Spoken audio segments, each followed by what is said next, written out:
today we're working on a 2016 WRX, happens to be mine. It's got 80,000 on it, stage 2, just a Cobb stage 2 tune, downpipe, catback, Cobb exhaust or Cobb intake, nothing too crazy. I started getting some really bad clutch issues going on yesterday, really weird clutch feel out of nowhere, and by today the clutch is completely shot. So we're gonna go ahead and get this taken out and replaced. All right, so like I said, we're gonna get to the clutch. We gotta take the clutch out. So a good start is obviously the small stuff. It's gonna be your intake and the box itself. We're also gonna wanna kill the fuel pressure in the lines. And we're gonna do that by removing the fuse from the fuse box, and we'll turn the car on and we'll bleed the pressure from the fuel pump in the lines. Next, we're gonna go with the intercooler. We'll start removing the tubing and the hoses from that, and also the bolts, and we'll get some detailed shots of that. You heard about something? What? All the stuck bolts and all of that is going to take us hours to do just to get a little bit into the car. Yeah, for sure. So we'll do we'll start at a time. What time is it? All right, so what do we got? 11:47 UTC. Wait, what? UTC time? It's 6:47. Oh, okay. I was like, huh? He doesn't know UTC time. What's UTC? Universal Time clock? Yeah, Universal Coordinated Time? No, that's UCT. You don't even know. Oh gosh. Zulu is what it is. Alright guys, so we took out the what would you call this piece? Just the air. Yeah, your air induction box, whatever. Scoop. That was just a couple little annoying clips that whoever made that can eat it. Kind of like that here. Yeah. And then that went into the top of the box. This is an aftermarket intake, so if you have the stock one, you're just gonna figure something else out. That was just a couple. This is the Cobb one. Just a couple Allen head screws. Next, we took off we started to unscrew the brackets for the intercooler. Just there's 12 millimeter here, 12 millimeter here, here, and here. There's another one right here. Next, I think we have to disconnect this hose clamp from the piping from the turbo. And then what else do we have to do? So once that's removed, we'll start removing some of these coolant lines, and we'll go ahead and bleed that fuel pressure as we talked about earlier. And like I said, we'll keep you updated and video those processes as we do that. The more intricate stuff we'll show on camera, but just the easy stuff that's pretty obvious, we'll skip all that for your sake. All right guys, we're gonna show you real quick how to get the charge pipe off of the intercooler. It was a little tricky, but if you look closer here, you're gonna loosen this band clamp up, obviously. All right, and we'll pull that out of the way so you can see what's going on here. Initially, I thought this outside piece was gonna move too, but nothing was moving, so I couldn't figure it out. But once I moved this band clamp, it kind of made sense. So once you get that loose, you're basically gonna push one hand against the intercooler and one hand this way in opposite direction, and then you'll get it loose just like that. Pretty simple, but can be confusing. And like I said, we'll show you the more difficult stuff as we go along. All right guys, so we just left off with the left side of the intake. There's also the other side that we want to show you real quick. It's a little hidden, so you can't see it as well, but it's exactly the same process. You've got a band clamp, you want to loosen that up, and go to the side that you took off previously, the left side, and give it a tug forward on that side and a tug on the right side. Basically a push, not a tug. So then once you pop it like that, that's the intercooler, just like that. So not too hard, but like I said, it can be tricky in some areas. So all right guys, so we just found something really interesting on our pitch stop mount here. So I was getting a little bit of chatter with the clutch, and I don't know if this is part of that or not, but you can see where this is completely sheared. If you want to zoom in there.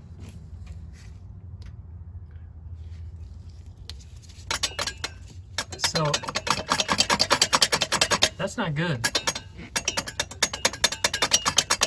And that is the body that we're looking at right here that it's sheared from. So that's interesting. I don't think that's the ultimate issue, but that's definitely making noise. That's for yeah, sure. that's definitely something that was making noise. So we just wanted to show you that.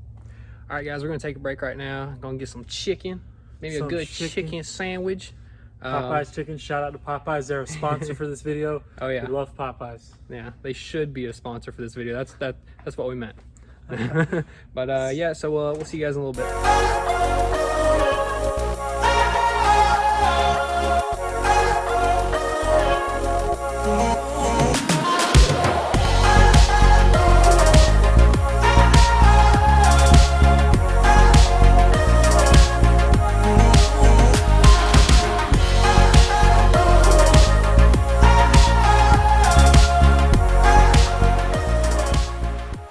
Well, if it wasn't obvious, we're back from Popeyes. We kind of made a little bit of an error. So we did everything in a backwards order. We should have disconnected the battery, pulled the fuse, started the car, let the fuel drain out, or at least get out of the system, drain the fuel pressure anyway.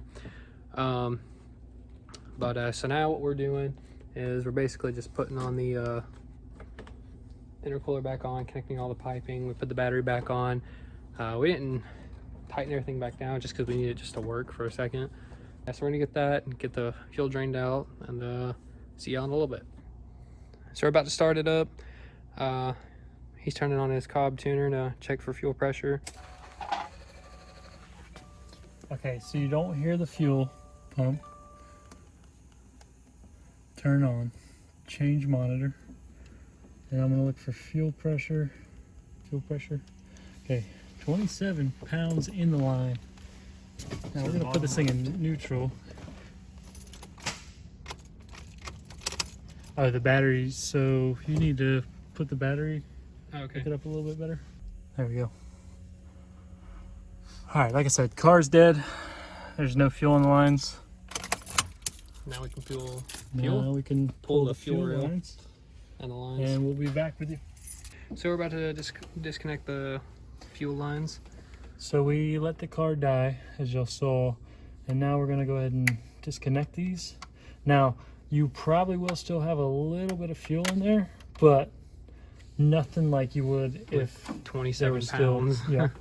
So let me get a napkin.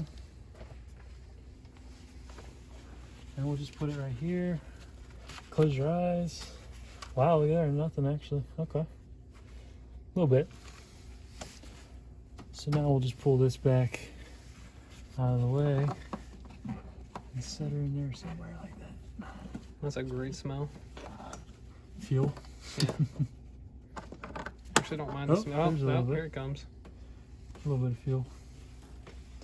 So we'll just turn that up and let it settle there. Cool. That's the main fuel line, and then we'll go here, get the rest off.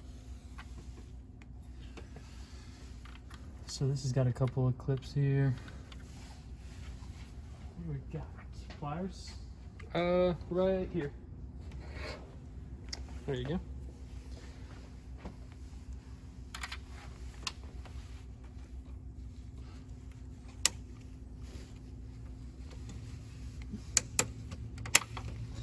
Gotta love these clips. Yeah. Hey, if you got the proper pliers, it's not that bad. Yeah. Just taking off them. I wonder how much fuel that's There we gonna go. have in it. I think this is a return. So let me get where you're at. If you want to switch.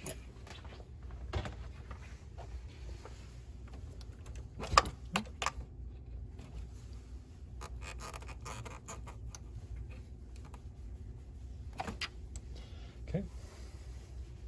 There we go. Twist it out of the way. Are these some too? Yeah. Thought so. All right. So far, what all have we done? We drain the fuel pressure. drained the fuel pressure, pulled the fuse for that. We have the battery disconnected. What else? Alternator stuff. The fuel hoses are all Electrical, alternator, pulled the intercooler, pulled the intake, pulled the fuel lines, And now we're going to Give me those pliers. pliers. Yeah, where are those at? Top of the toolbox. Oh yeah, here we go. So now we're gonna drain the radiator. Dang, give me those bigger pliers. Huh? Bigger pliers? The heavy duty ones. Oh, do you need those or you need something? The blue and yellow ones. Channel locks? Yes. Bro, these are channel locks. Well, What yeah, you talking? this clip is heavy down here. All right. So it's just a real easy clip. What do you call those clips? You're gonna get coolant all on you, bro. Yeah, it'll be all right. This thing. Okay, guys. So we are about to drain the radiator.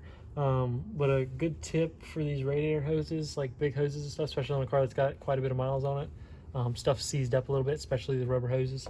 What I like to do is grab it by where it's connected and try to twist it back and forth first to break that connection loose. Once it breaks loose, then you can slide the hose off much easier. So we're gonna go ahead and pull this hose. I just broke it loose.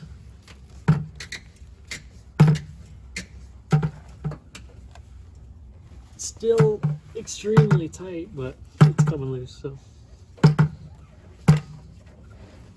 maybe I might have lied to you guys. I'll try to hold that with my foot. Here, hold on, I gotta get closer. It's loose, I just gotta slide it back.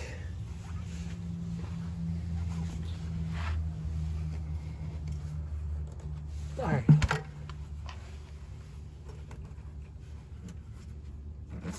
Oh.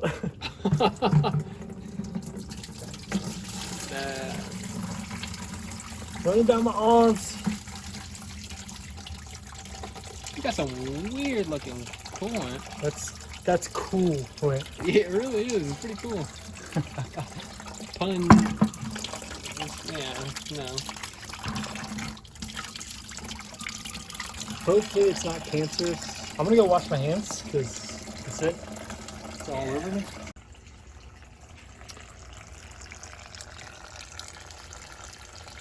Well, we might have missed just a little bit. Just a little bit. All right, so we got our turbo fluid draining real nice. You know, you gotta change your turbo fluid when you're pulling an engine. It's just what you do, you know. It spilled all over the floor. That's okay. We got it cleaned up. But yeah, so hopefully we'll get some new turbo fluid in there. It'll run much better, you know. Probably get us a few extra PSI. I'm thinking, you know, easily like 60 on a stock block. But you know, that's what you get with new fluid.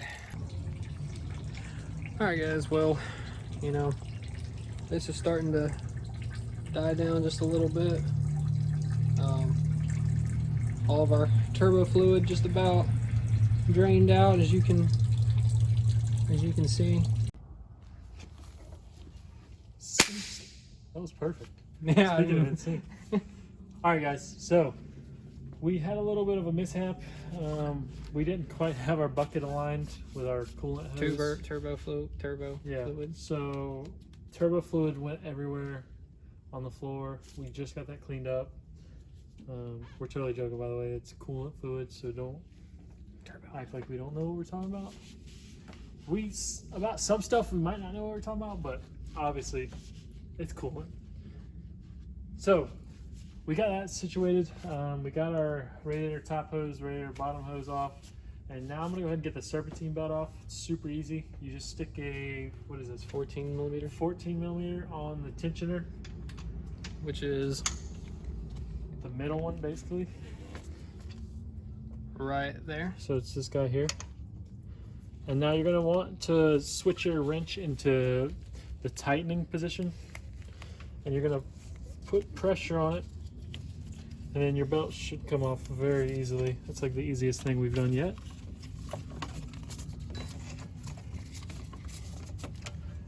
And then there's your belt.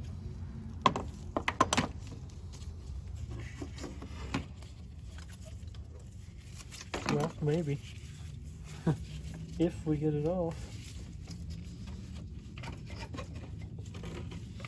Maybe you shouldn't have insulted the turbo fluid gods. There we go. You just screwed us all up. About time for a new one of those anyway. So Yeah, a short throw serpentine belt. yeah, lightweight, Lightweight. carbon fiber. Carbon fiber. There's that. Yeah, because it's a little bit of a smaller engine, isn't it? Yeah, it's only a 2 liter, literally 2 What is the STI engine? STI is a 2.5. No, It's I mean like EJ25? the EJ25. That's what it is. And this is the FA20, right? FA20. Yeah. FA20 is a twin scroll turbo. They upgraded the turbos. Yeah, they still have the same engine from the older models, don't they? With the STI. STIs, yes. But the EJ20 WRX got the new, upgrade. yeah, the new body style. That's the thing. I think that's kind of a problem with the STI. They're just getting very dated. They do need an update. Yeah, right. Or well, they're 2022. I think they're coming out with the EJ. Well, see, they're going to do that. FA25 or FA27 or something. They're going to do that, and then they're still going to have the same problem that Mitsubishi had when they switched over to their. What's the engine in the Evo? I know it was the 4G63, but now it's like the 4L, something like that. I can't remember what it is. No one really talks about it, so it's not very memorable. But shout out to Evo owners. I actually prefer Evo WRXs since the 90s. Yeah. But now they're like still $20,000-$30,000 because they don't make them anymore. The interiors are so whack, dude. Dude, they only offer them in a 5-speed, which I thought was so weird. The interior is ugly. I think the GSR is the GSR is the manual, and the MR is the You're right. what is that? 8-speed or 7-speed automatic? I'm not too sure, but I don't know too much about the Evo life. Yeah. All right, so we're gonna go ahead and take the radiators and the fan out. That's super simple. If we do run into any like tricky spots, we'll update you guys on that and show you a closer look. But that's it's pretty basic stuff. Let's say the setup looks pretty much the same. Yeah, a couple bolts. All right, guys. So, like I said, we're gonna remove the radiator right now. This should be really simple once you got the actual hoses off. So you'll see two 12mm bolts here and here, both left and right side. Pop those bad boys off like that. And then these, if you come back to this right one here, so this is how it looks initially, but once you have that bolt out of there, this just pops up like that. And then there's your clip. I would put these guys back though. Anyway, so we'll do that on the left side as well. Well, it's actually already out, but now you're going to want to pull straight up and then move your bucket. And then your radiator should come out nice and free. Make sure that's actually hit the bucket. Yeah, it is. That's why I moved it. Oh yeah, there's actually two more. There's one more wire down there connected to the bottom, I believe, holding us on. So we'll get that. It was a little weird. Yeah, so it's down there. We'll get you a bottom view on that and show you how to remove it. All right. So like we said, we found one extra clip on the left side of the fan. We're gonna go ahead and show you that now. That's the last thing, and then the radiator and fan assembly will come out freely. There's the electrical clip right there where the end of the pliers are. So we'll just press in on this side and pull the clip out this way towards us here. So that's the last clip, and then we will get back with you when we're pulling the assembly out.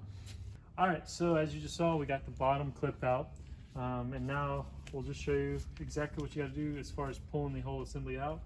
Just try to pull it up, man.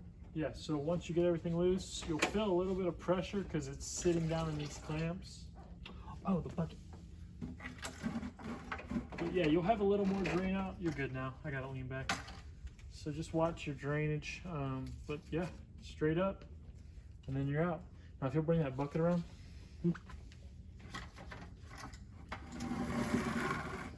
See if anything comes out here.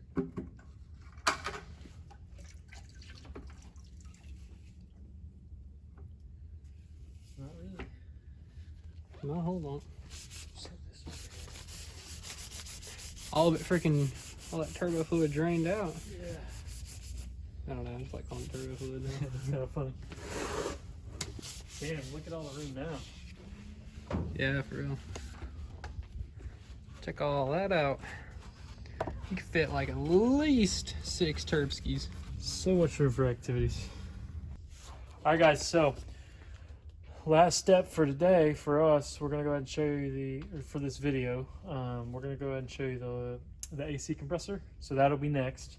We're gonna go ahead and disconnect it from the engine. The reason being, you might think you want to leave it on there because it's part of the engine. Well, we got these going to the condenser and all that, or whatever, cooler, dryer. That is on the body of the car. So we'll go ahead and take this off to make it easier and just set this thing, and we're going to roll it right over here to the side. That way it's out and away from the engine. So we've got a total of 4 14 millimeters on here. So we've got one here. We've got one here facing horizontal there. And then you go on the other side. There's one here. Actually, I think there's 3. Yeah, right here would be a third one. Right there, 14 millimeter. So pop all those off, and that should break the AC compressor free.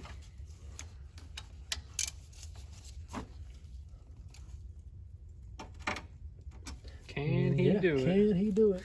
And oh, okay. That's a setup right there. Ready? All right, guys. So we did find the 4th bolt I was talking about. We'll go ahead and show you that now. So if you come down here, it's just another 14. You see that? Oh, I don't think you're seeing it. Yeah, there it is. Right there. Here we were trying to shake it off. It's still got a bolt in it. Yeah, we couldn't figure out why it wasn't coming loose, and yeah, like I said, it's on the bottom right side of the AC compressor. All right, guys. Well, Keaton finally got the last bolt out. Nearly said he almost broke his knuckle doing it. But yeah, so he's getting it out, as you can It's all kind of see right there. So he got all seized up and everything. But yeah, we're just gonna take that and set it aside and everything. But yep. All right, hey guys, we just got the compressor off. It's sitting right here. We're not gonna take it all the way off. It was just to get it out of the way. What are we gonna do next? super easy. 4 bolts. Don't forget that one on the bottom. Next video, we'll probably start taking the rest of the charge pipe. We need to disconnect that from the bottom there. And then we'll start working back towards the bell housing and getting the pitch stop mount and stuff like that taken off. And we'll start with, there's 2 bolts I believe on top of the bell housings we can access from up top here. Just super nice. So much more convenient. We'll go back over all the electrical stuff, make sure any chassis mounted connections are disconnected first, and we'll go through those with y'all. It's a couple grounds and stuff, ground straps, but like he said, we're gonna finish this video off here. Thanks for watching, and stay tuned. Follow us on Instagram at cdk.media. There will be a link in the bio. All right, bye guys.